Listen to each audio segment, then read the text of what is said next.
Hey everyone, welcome to Wednesday in Holy Week, your daily spirit lift. And today, first of all, first order of business, I'm coming to you from my backyard, and it is good to be with you today. Secondly, I'd like to thank those of you, members and friends of Emmanuel Church, who have sent in very generous offerings during this time. I am really very grateful for the fact that so many of you from both near and far have thought of Emmanuel Church during this time. As you might imagine, our main stream of revenue most of the time is the Sunday worship, and not being able to do that means that we have some concerns about the future, as every church in the United States and many around the world do right now. But I just want to thank you for keeping us in your thoughts and continuing. We've received so many gifts from people, and we really appreciate it. I want to especially thank you from the bottom of my heart for the staff. The biggest cost of any operation is the staff, and we want to treat our staff well. We want to make sure that this hardship is as easily traversed as possible. We want to make sure that we take good care of those who keep the lights on and who keep the church running. So I want to thank you for that. You can continue to give during this time of coronavirus. Of course, you can always send your checks in the mail. You can also use the Give Plus app for your smartphone. Find Emmanuel Reformed Church and the export zip code 15632. Find us in there. Or you can sign up for Vanco, which is on the Hills Church website. But I just want to thank you from the bottom of my heart, and on behalf of the staff and all the members, that you've been so generous with your support as we enter our fourth week of doing things a little bit more irregular around here. I've entitled this reflection today, this is called Not Knowing What's Next. And we are paying attention to how Mark talks about the last week of Jesus' life in his gospel. Mark chapter 14, if you're following along at home, 14 verse 1 to 11. You see, Mark tells us that on Palm Sunday, Jesus enters into Jerusalem. And we talked about that on Sunday. Monday is when Jesus cleanses the temple, according to Mark's gospel, throws out the money changers, and says that the temple should be God's house for prayer. Then Tuesday, yesterday, I talked about the teachings of Jesus on prayer. There's a long section, longish for Mark, section of teaching that is what happens on Holy Tuesday. And today, Wednesday, is actually a very short section. And only 2 or 3 things happen in it, but they're very important. They're all very important. And I'm going to entitle this reflection, as I said, Not Knowing What Comes Next. So follow along with me here, if you would. It was 2 days before the Passover and the Feast of the Unleavened Bread, and the chief priests and scribes were looking for a way to arrest Jesus by some trick and have him put to death. For they said, it must not be during the festivities, or there will be a disturbance among the people. Jesus was at Bethany in the house of Simon the leper. He was at dinner when a woman came in with an alabaster jar of very costly ointment, pure nard. She broke the jar and poured the ointment on his head. Some who were there said to one another indignantly, "Why this waste of ointment? Ointment like this could have been sold for over 300 denarii and the money given to the poor." And they were angry with her. But Jesus said, "Leave her alone. Why are you upsetting her? What she has done for me is one of the good works. You have the poor with you always, but you can be kind to them whenever you wish, but you will not always have me. She has done what was in her power to do. She has anointed my body beforehand for its burial. I tell you solemnly, wherever throughout all the world the good news is proclaimed, what she has done will be told also in remembrance of her. Judas Iscariot, one of the 12, approached the chief priests with an offer to hand Jesus over to them. They were delighted to hear it and promised to give him money, and he looked for a way of betraying him when the opportunity should occur. Amen. And that's it. That's Wednesday's record in Mark's Gospel. And I want to focus on the unnamed woman's deed in Bethany with Jesus. And I want to talk about how nobody knows in this story what's next except for Jesus, I think. I propose to you. The disciples certainly don't know. They're upset with this woman because, rightly, that's a lot of money. That's a year's wage. And they want to know why she should be wasting this all right now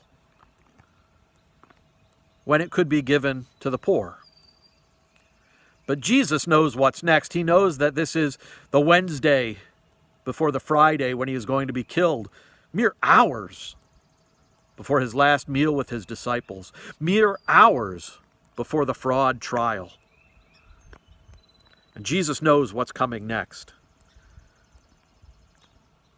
He says, you'll have time, other Passovers, other holidays to care for the poor, the rest of your natural lives, but you won't always have me. And indeed, we know he's right about that.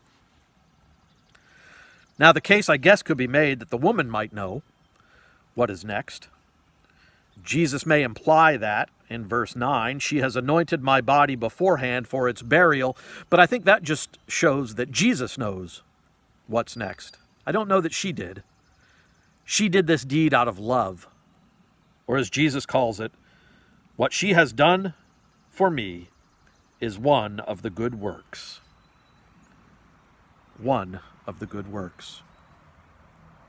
What this woman does is she ministers to Jesus. She does a big, grand gesture for this humble man. And she doesn't know what's next. And the disciples don't know what's next. And Judas doesn't know what's next. And the chief priests and the scribes don't know what's next. Nobody really knows what's next except for Jesus. And so, the Wednesday of Holy Week, who are we to imitate? We don't know what's next. We're living in a time when we can make a prediction of when we're going to get back to normal, whatever normal might be. But we don't even know what that is going to look like. We don't know how much longer I'm going to record these messages and going to have to reach out to you each and every day. We don't know what's next. I guess this whole coronavirus has sort of shown us that a lot of times when we think we know what's next, I know what I thought I would be doing this week. It's not at all what I've ended up doing. This coronavirus shows us that we're all human and that we're in a lot less control than we think we are. So not knowing what's next, who are we supposed to imitate? It's clear here that we are to make a grand gesture for Jesus. This woman's story will be told wherever the good news is preached, and we are to make the grand gesture for Jesus. Now, I don't know in your context what the grand gesture for Jesus is right now. We're not supposed to be going out. We're not supposed to be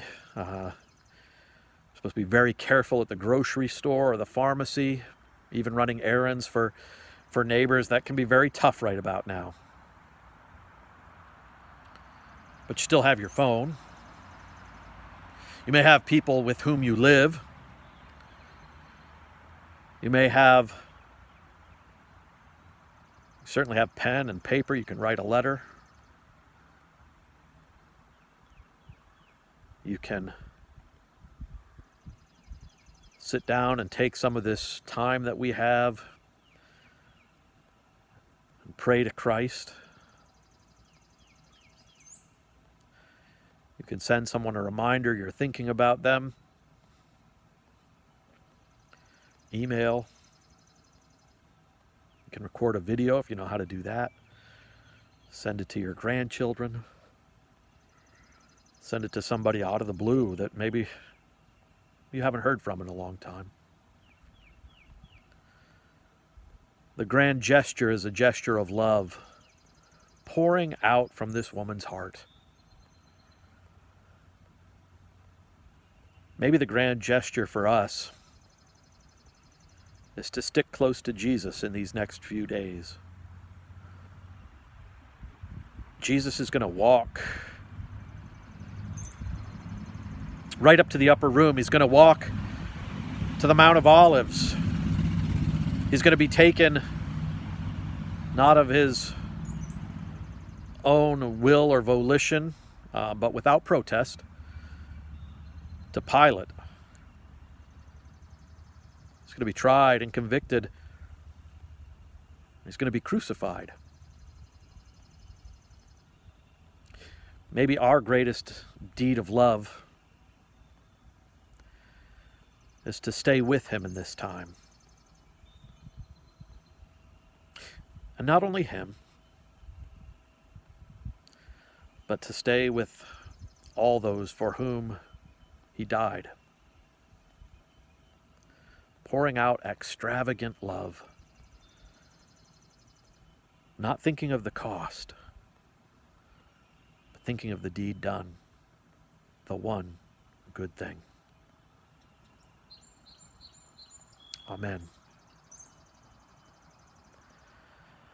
Hey, if you're around on Facebook, tomorrow night, 7 p.m., we'll be having communion remotely. If you have some bread, if you have some wine, if you have some juice, if you have some water, it doesn't matter what the elements are in this instance. I'll explain more about that when we actually tie in with one another tomorrow night at 7. And then Good Friday at 7. And then streaming on Easter morning, 6:30 and 10:15 a.m. All right. Thanks for spending part of your day with me. I really appreciate it. Thanks for all of you who have done great deeds of love already. I keep hearing great things from so many of you. Masks being made, errands being run, things that are just remarkable signs of Christian faith and hope. Teachers who have gone the extra mile for their students. We're just so grateful for all of you, and I'm glad you're here. I pray you're well. Give me a shout, and remember that Emmanuel Church is here for you, and this congregation loves you, and we look forward to getting together face to face. Blessings to y'all. Love y'all. We'll see you soon. Bye now.